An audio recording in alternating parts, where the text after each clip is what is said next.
Yahweh, laisse en ce moment qu'il y ait la mouvance de ton esprit.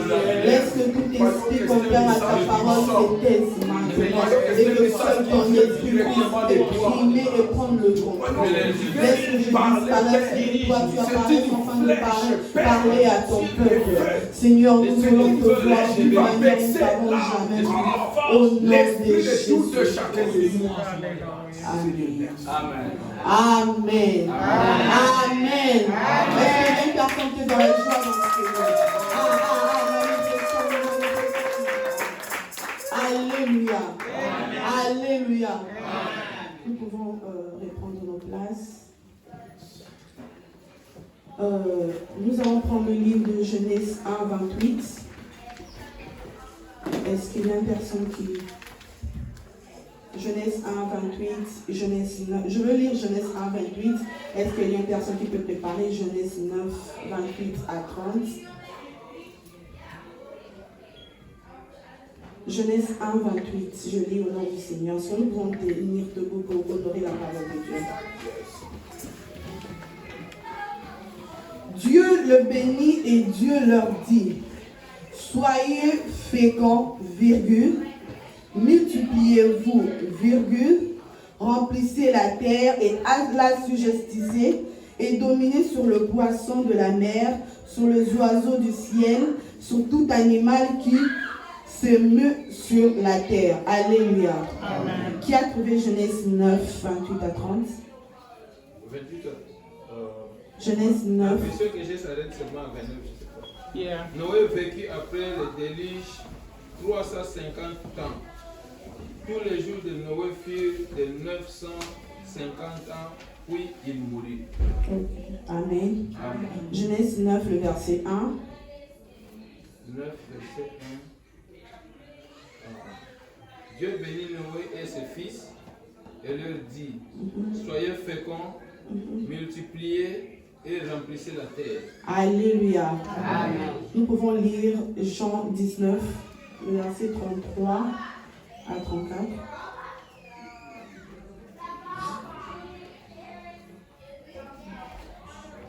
Jean 19, 33 à 34. Jean 19, 33 34. S'étant approché de Jésus et le voyant déjà mort, ils ne lui rompirent pas les jambes. Mais un de ses soldats lui perça la côte avec une lance. Et aussitôt il sortit du sang et de l'eau. Amen. Amen. Amen. Nous pouvons nous rasseoir.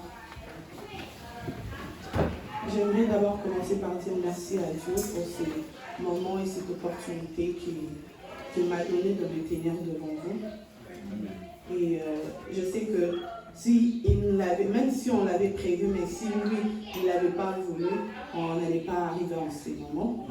Et j'aimerais dire merci au pasteur Glody, qui est l'ange de cette église. La chair est chère, elle ne se donne pas à toute personne. C'est une marque de considération.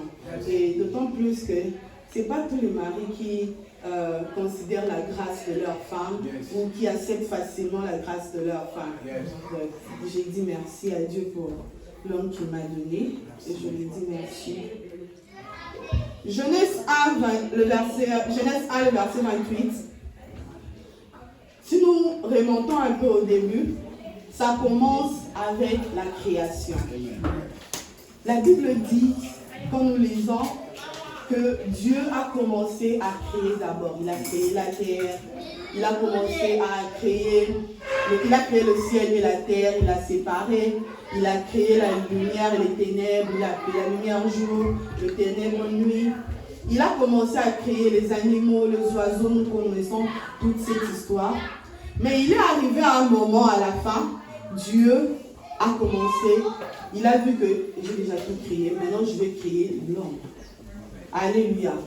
Dieu a créé l'homme. Moi, je me dis qu'il pouvait aussi commencer par créer l'homme, comme ça qu'ils travaillent ensemble. Alléluia. Amen. Mais il s'est passé une chose. Voilà pourquoi j'aime l'appeler le père responsable. Il a d'abord voulu créer l'environnement dans lequel l'homme devait se trouver. Est-ce que quelqu'un est avec moi? Il a d'abord voulu créer le confort dans lequel l'homme évoluer. Et il y a une chose que moi j'ai remarqué. Quand je lis dans ma Bible, il est souligné, on dit ceci: soyez féconds, virgule, multipliez-vous. Il y a deux nuances. La différence est que quand on dit soyez féconds et multipliez-vous, c'est différent de quand on dit soyez féconds, virgule, multipliez-vous. Ça n'a pas le même sens. Alléluia. Est-ce que vous êtes d'accord? Ça n'a pas le même sens. Quand on utilise le et de conjonction, cela vient pour relier les éléments. Mais quand on utilise la virgule, cela vient pour séparer les éléments qui sont énumérés. Quand Dieu dit soyez féconds, virgule, multipliez-vous, ce qui signifie qu'il ne parlait pas que d'un seul ordre, mais il parlait de deux ordres à la fois. Est-ce qu'il y a une personne qui comprend? Il a dit soyez féconds et multipliez-vous. Ce qui veut dire qu'il ne parlait pas seulement de la fécondité ou la multiplication en étant la procréation ou de continuer à donner des enfants, mais il parlait de multipliez-vous, soyez féconds dans les termes du travail aussi. Alléluia. J'aimerais choquer quelqu'un aujourd'hui. Dieu a demandé à ce que allez-y, commencez maintenant à travailler. Ce qui veut dire que j'ai commencé à créer les animaux, j'ai fait les arbres, le tout. Mais maintenant, c'est à toi de continuer ce que j'ai fait. Voilà pourquoi, avant de créer l'homme, il dit, faisons l'homme à notre image. Parce qu'il s'est dit, je suis créateur, lui aussi, ayant ma nature, il doit continuer à créer. Amen. Laisse-moi te dire que Dieu ne t'a pas créé sur terre en vain. Non. S'il t'a créé, c'est parce qu'il y eut un besoin.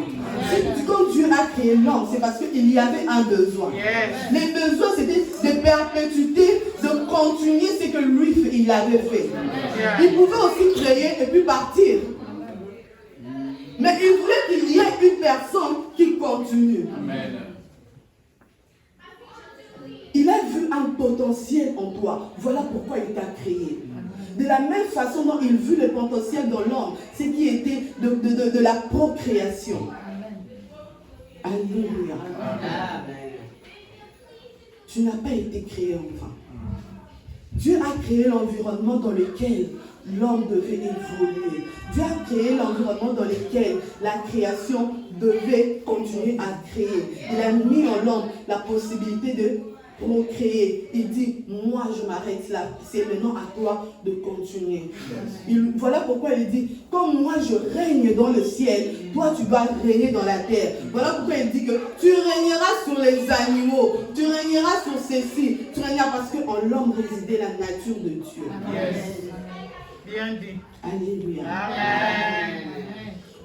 Dieu a créé l'homme et il a continué.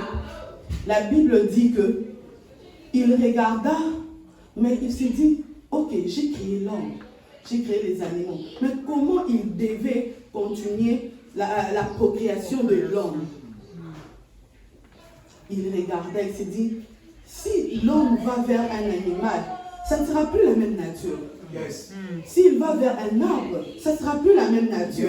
Alors, je dois créer maintenant celle qui sera identique à l'homme, afin de continuer cela. Il créa la femme.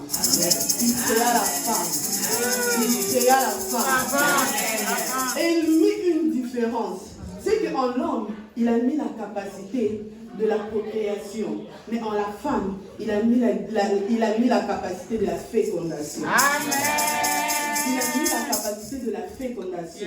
Ce qui signifie, pour qu'il puisse avoir, comment je peux dire ça? Pour qu'il puisse avoir un produit fini, il faut apporter la sémence. L'homme devait apporter sa sémence, mettre en la femme, et c'est la femme qui devait donner le fruit. Et cela est même dans la loi de la gestion. Et cela est même juste dans la nature comme ça. Alors, si tu veux avoir de fruits, tu dois commencer par s'aimer, n'est-ce pas? Et c'est après avoir s'aimé que tu auras de fruits. C'est pas que juste d'emblée comme ça, le fruit doit sortir. Voilà pourquoi, ce qui nous retient ici, c'est que la loi de la multiplication, la loi de la fécondation a de lois à suivre. Alléluia. Alléluia. Et ces lois à suivre sont en premier lieu, c'est le temps. La femme peut être féconde, mais ce n'est pas à tout moment qu'elle est féconde. Il y a un temps où la femme est féconde. L'homme peut amener sa sémence, mais quand ce n'est pas le temps, le moment de la fécondation, là, il n'y aura pas d'ovule qui va se former ou autre. Il faut que l'homme attende le temps de la fécondation. C'est la même façon, moi je n'ai pas fait la gestion, le pasteur me dit, on fait la gestion.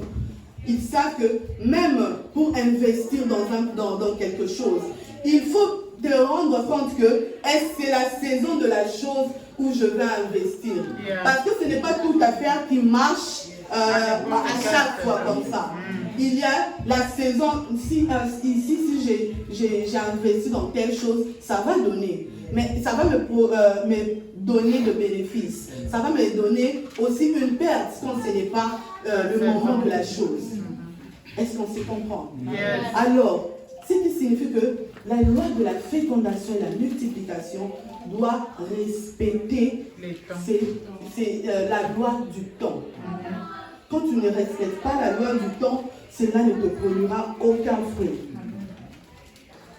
Et en deuxième lieu, nous avons la loi du lieu ou de la saison.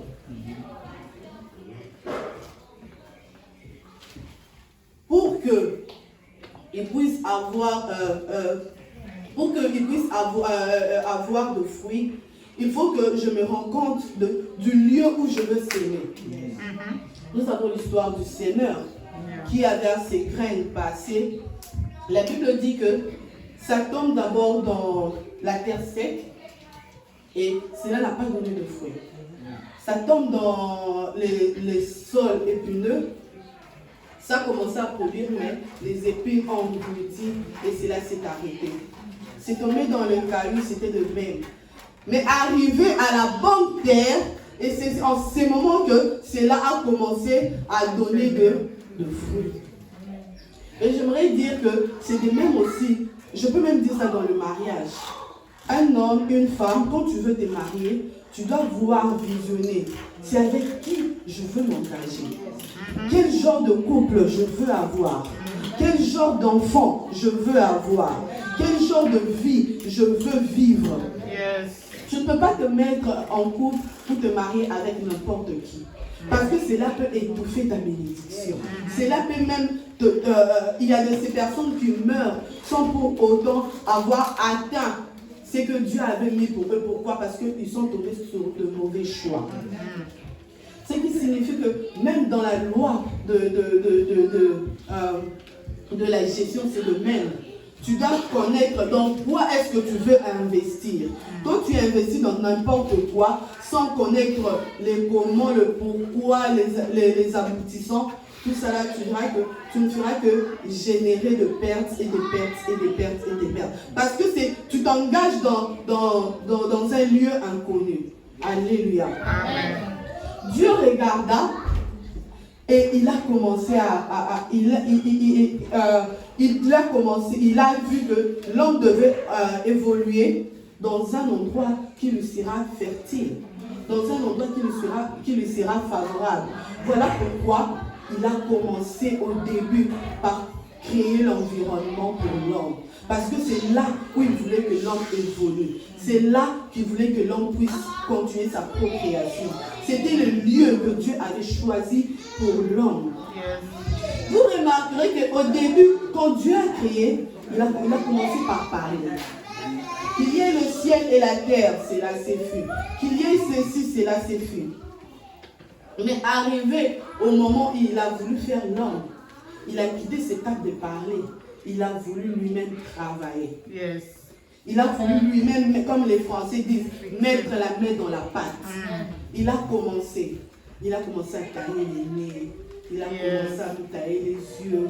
Il a commencé à mettre le veine, les vaisseaux sanguins. Il a commencé à tout faire.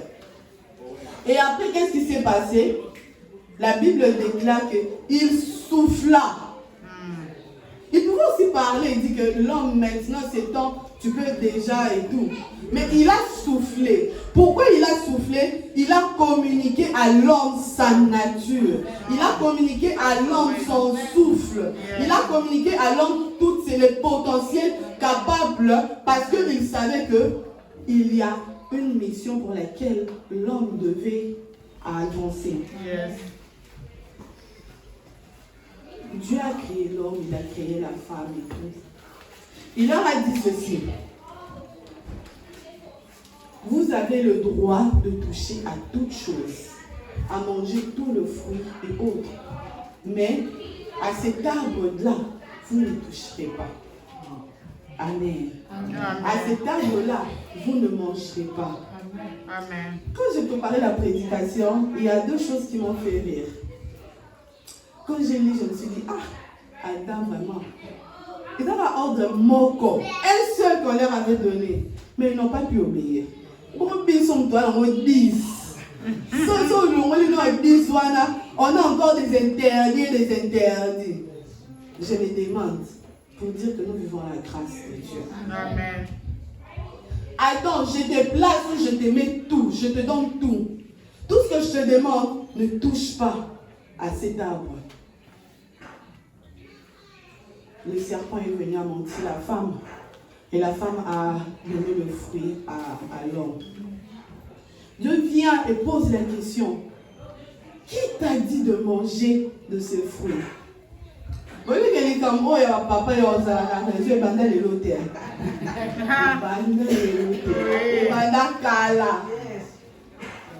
Tant où Dieu a formé la femme. Quand Adam s'est réveillé, qui avait dit à Adam que celle-ci est l'os de tes os, chair de ta chair? C'est lui-même. Il s'est réveillé, il a commencé. Celle-ci est l'os de mes os, la chair de ma chair, on l'appellera ceci et tout. Mais quand c'est devenu le moment où ils ont péché, il dit, Dieu, c'est l'homme que toi, la femme que tu m'avais donnée. C'est toi qui l'avais placée à côté de moi. Les Cameroun, papa, vous avez banal et l'autre. Là, on a compris avec des non, sainteté sourde. Moi, je vois ça souvent avec mon mari. À cause à Sali, oh, je l'ai servi et l'autre coué. Marie-Laure, papa, on s'est eu au monde. Marie-Laure à Sali. La femme que tu m'as donnée. Vous voyez? Adam regarde et dit, Seigneur, c'est la femme que tu m'as donnée. Yes. Dieu regarde et dit, il commence par le serpent. Il est monté. Tu marcheras par le ventre et tout. Et puis il arrive et dit, je mettrai inimitié entre ta postérité et celle de la femme. Yes. Elle t'écrasera la tête. Et toi, tu le mordras le talon. Et il va chez la femme. Il lui dit, tu enfanteras avec douleur. Et l'homme, tout ce qu'il a eu à dire, tu vas récolter avec souffrance, la terre va te produire des épines et tout. Quand on regarde cela, on voit que Dieu n'a pas enlevé l'ordre qu'il leur avait donné de la procréation, de la fécondation et de la multiplication. Mais qu'est-ce qu'il a fait? Il a rendu cela juste difficile. Il a juste changé les donnes. Il a juste modifié les choses. Les choses qui devaient être faciles deviennent difficiles. Et ensuite, il leur chassa du lieu qu'il avait prévu pour eux. Et d'une part, il y a une relation qui s'était rompue. L'homme et la femme sont partis. Ils ont continué la procréation, mais ce n'était pas une chose que Dieu voulait. L'homme a commencé plutôt à multiplier le péché. L'homme a commencé à multiplier les abominations. L'homme a commencé à multiplier plusieurs choses qui n'ont pas plu à Dieu. Dieu regarda et dit, c'est pas ce que moi je voulais. C'est pas ce que moi je voulais. Qu'est-ce qu'il fait? Il appelle Noé. Il dit, construis-moi l'arche. Prends les espèces, chaque espèce de sexe opposé et ta famille, entrez parce que je veux détruire la terre par le déluge. Je vous assure que même si Noé était en ces temps-là, nous allons aussi le prendre pour un fou. Yes. Un bateau sur la terre, pour faire quoi? Pour faire quoi? Il a construit le bateau. Il a fait entrer chaque espèce de sexe opposé et il a détruit. Dieu a détruit la terre. Il a envoyé les déluges. Après cela, le déluge est passé, l'eau est sec, Noé et autres sont sortis de la terre. Je peux dire qu'il a tout repris à zéro. Et qu'est-ce qu'il fait? Il retourne encore le même ordre pour leur dire, cette fois-ci, je pense que c'est bon. Maintenant, allez, soyez féconds, multipliez-vous, assujettissez et tout. Dieu avait un souci, c'est que la création puisse être perpétuée, pour que la création puisse avancer. Tout ce qu'il voulait, c'est que l'homme puisse être fécond et multiplier tout ce qu'il y était. C'est ton héritage. Je veux que tu multiplies cet héritage. Je veux que tu puisses accroître cet héritage. Noé est parti et tout, et c'était la même chose. Il y a eu des choses qui ont commencé encore à se passer, les péchés et tout. Dieu regarde, il dit, j'ai déjà juré que je ne détruirai plus le monde ainsi. Maintenant, qu'est-ce que je dois faire? Le problème, c'était de sauver cette relation qui était brisée, afin que ce qui venait après puisse être sous la relation ou sous le lien qui devait se renforcer. Dieu regarde. Mais qu'est-ce que je peux faire pour ramener ces peuples dans le lieu de sa bénédiction, dans le lieu de sa fécondité, dans le lieu où ils devaient vivre? Il regarda, il s'est dit, c'est par cette femme que les péchés étaient entrés, c'est par elle que je veux sauver le monde.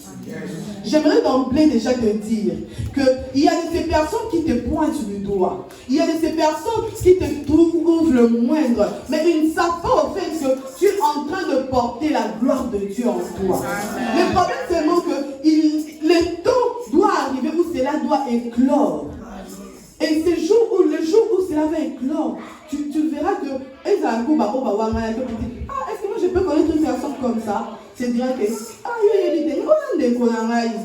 tu feras l'honneur de ta famille. C'est toi qui élèveras le nom de ta famille. Si le nom de ta famille doit être reconnu, c'est par toi. Yes. Parce qu'en toi, tu portes la gloire de Dieu. Amen. Amen. Dieu regarde et dit, c'est par cette femme. C'est par cette femme que je veux sauver le monde. La Bible dit que le Saint-Esprit couvra Marie et Marie tomba enceinte et eut un enfant. Mais maintenant, il se pose un problème. Pour que cet enfant puisse continuer, il faut que lui aussi passe par la loi de la fécondité et de la multiplication. Jésus est né. Il est né enfant, il commence l'œuvre. Il commence à prêcher et autres. Il commence ça et tout. Et à un moment, la Bible nous dit que on l'arrêta. Jésus fut arrêté. Nous connaissons, nous tous, que avant toute femme enceinte, avant de donner naissance à un enfant, nous passons par un processus qui est les contractions, les douleurs, on appelle ça la douleur d'enfantement. Voilà pourquoi Dieu, quand il a maudit la femme, il lui a dit que tu enfanteras par douleur. Jésus l'a est arrêté, c'est les douleurs de l'enfantement. On a amené Jésus chez Pilate, les douleurs de l'enfantement. Jésus a été frappé, les douleurs de l'enfantement. Jésus est passé par le mal de tous les jours, les douleurs de l'enfantement. On amène Jésus, on présente Jésus, on présente Barnabas. Vous voulez qui? Les gens choisissent Barnabas. La douleur d'enfantement. On prend une épine, une couronne d'épines, on lui place ça à la tête. Et la terre te produira des épines. Toutes ces épines que la terre devait produire, on les prend, on les place à la tête. La douleur de l'enfantement. Jésus est allé à la croix, la douleur de l'enfantement. Il s'est passé une chose. Si nous rentrons, nous verrons Moïse qui conduisait le peuple d'Israël. Il est arrivé un moment où le peuple d'Israël a eu soif. Et ils étaient devant Mara. L'eau, la Bible dit que l'eau était amère. Voilà pourquoi même il portait le nom de Mara. Les peuples ont commencé à demander l'eau, nous avons besoin de boire de l'eau. Moïse cria à Dieu. Et Dieu lui dit, prends le bâton, jette dans l'eau. Moïse a pris le bâton, a jeté dans l'eau. Moïse et Israël n'ont fait que vivre, comment on dit, l'image des choses qui devaient arriver. Le bâton que Moïse a pris à jeter dans l'eau, ce n'était que Jésus. Voilà pourquoi, ces jours-là, la Bible souligne que Jésus dit, j'ai soif. Parce que devait s'accomplir ce qui était écrit dans sa parole. Et qu'est-ce qui s'est passé? Les soldats lui donnaient du vinaigre. Les douleurs de l'enfantement. Tous les vinaigres, tous les moments amers, les amertumes, le problème, les circonstances désagréables que tu devais traverser. Ces jours-là, on lui a donné du vinaigre. Il a bu du vinaigre. Et après, la Bible dit, il a crié, tout était accompli. Et Jésus rendit l'âme. Le problème, c'est que ce n'est pas que Jésus puisse rendre l'âme, mais le problème était ce qui a suivi après. Dans la loi juive, quand il finissait à mettre une personne sur la croix et que la personne mourait, il fallait qu'on les brise le pied et tout, pour le faire descendre, le briser le pied, pour s'assurer que la personne est morte et puis l'amener dans sa tombe. Mais il y a une différence avec Jésus. Quand on a voulu se rassurer qu'il est mort, on a dit que le soldat a pris une lance et l'a percé le côte.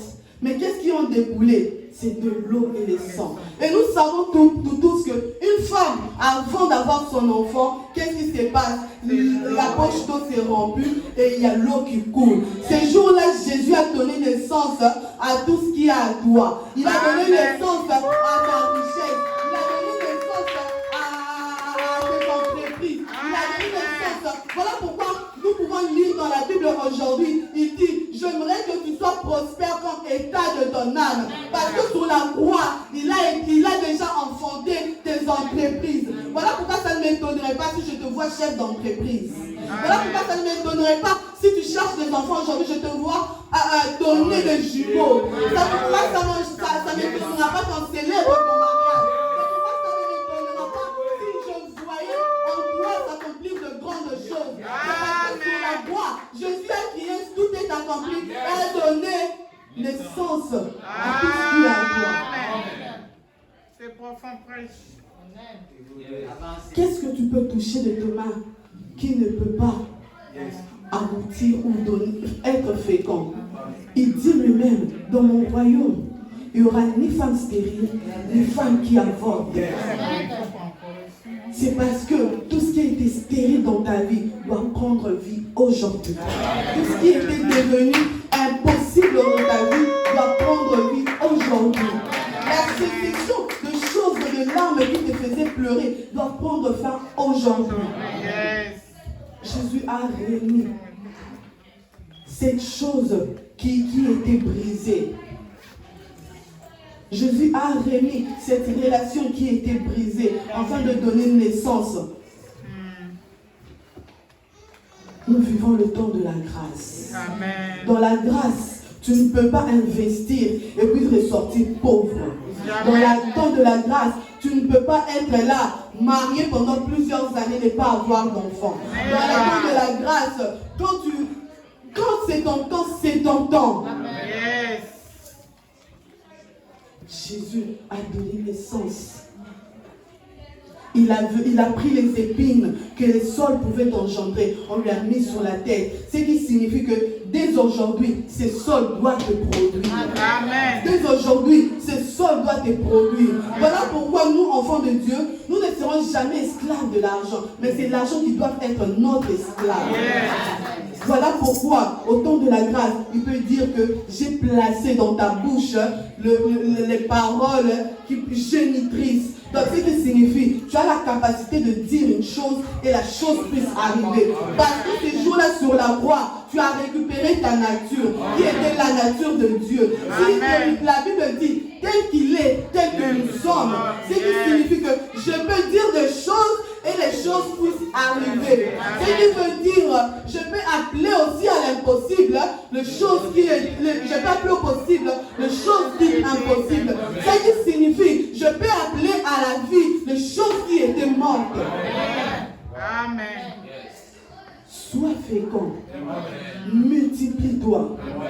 Que je prie que dans tes entreprises, dans tout ce que tu entreprends, dans ton travail, dans tes études, dans ton mariage, que tout devienne fécond au nom de Jésus. Amen. Amen. Tout est accompli. Amen. Tout est accompli. Yes. Jésus t'a ramené dans le lieu de ta fécondité. Jésus t'a ramené dans le lieu où tu devais évoluer. Écoute, j'aimerais te dire, ces gens qui disent que il y a plus, le lait et le miel ne coulent pas. Moi, j'aimerais te dire aujourd'hui, Israël n'a fait que goûter plutôt au temps de la grâce. Le lait et le miel continuent à couler. Parce que sur la croix, il a dit tout est accompli et il t'a tout donné. Il t'a tout donné. Yes. Amen. Alléluia. Alléluia. Amen. Qu'est-ce qui te semble impossible? Qu'est-ce qui te semble stérile? Qu'est-ce qui te semble fini? Il y a d'autres qui pleurent. Seigneur, mais moi, ma situation, pourquoi elle continue à persister? Pourquoi ma situation continue à être la même? Pourquoi ma situation n'évolue pas? Moi, aujourd'hui, j'aimerais te dire une chose.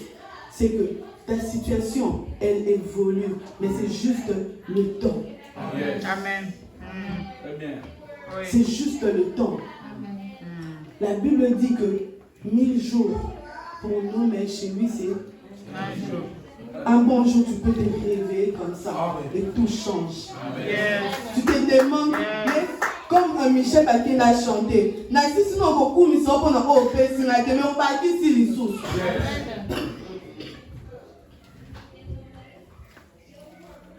sois fécond et multiplie-toi. Sache que dès aujourd'hui, tout ce que tu toucheras dans tes bras sera fécond au nom de Jésus. Tout ce que tu touches. Moi, j'aimerais t'encourager, comme le pasteur Bilogi a dit, que vas-y, dans n'importe quelque chose que tu es convaincu que c'est la que tu dois aller investir. Parce que nous vivons maintenant le moment de la multiplication. Nous vivons le moment de la fécondité. Nous vivons le moment de la grâce. Amen. Yes. Il a donné naissance à tout ce qui est pour toi. Il a donné naissance à tout ce que tu as. Tu as besoin de quoi? De quoi as-tu besoin? Ces jours-là sur la croix, Dieu t'a déjà donné. Dieu t'a déjà donné. Dieu t'a déjà donné.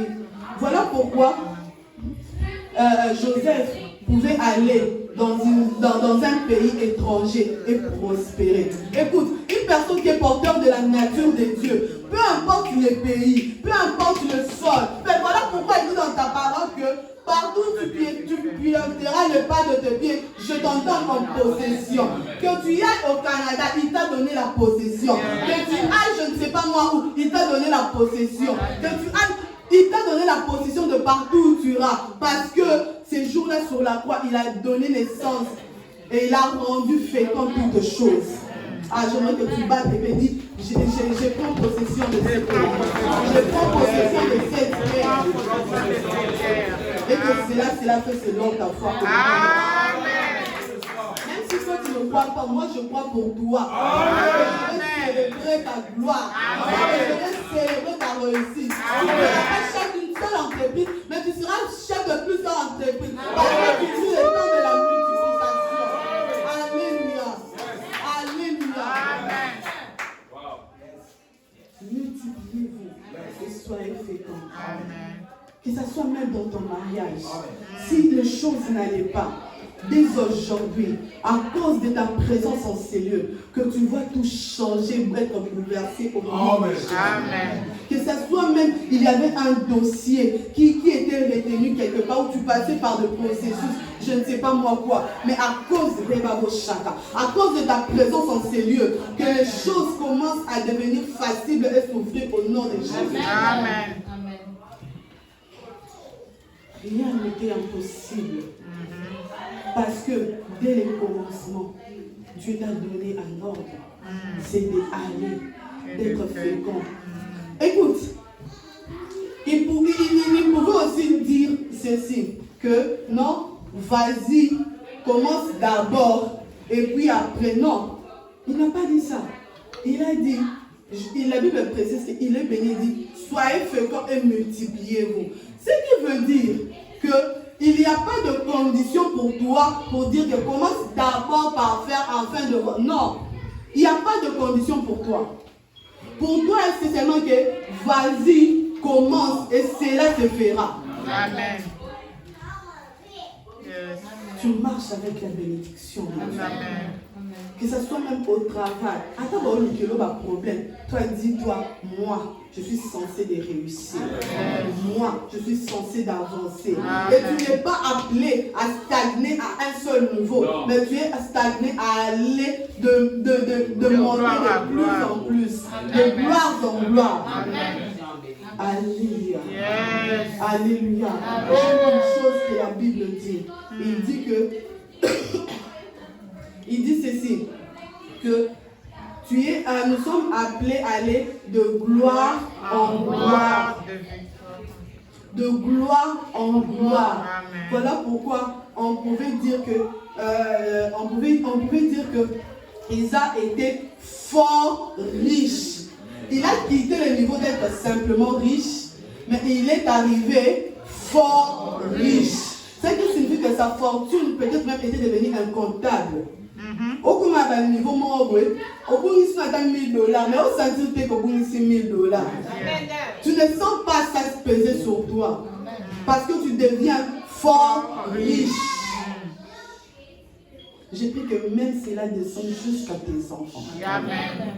Que tu vives la grâce de Dieu. Amen. Alléluia. Est-ce que tu peux t'élever là où tu es?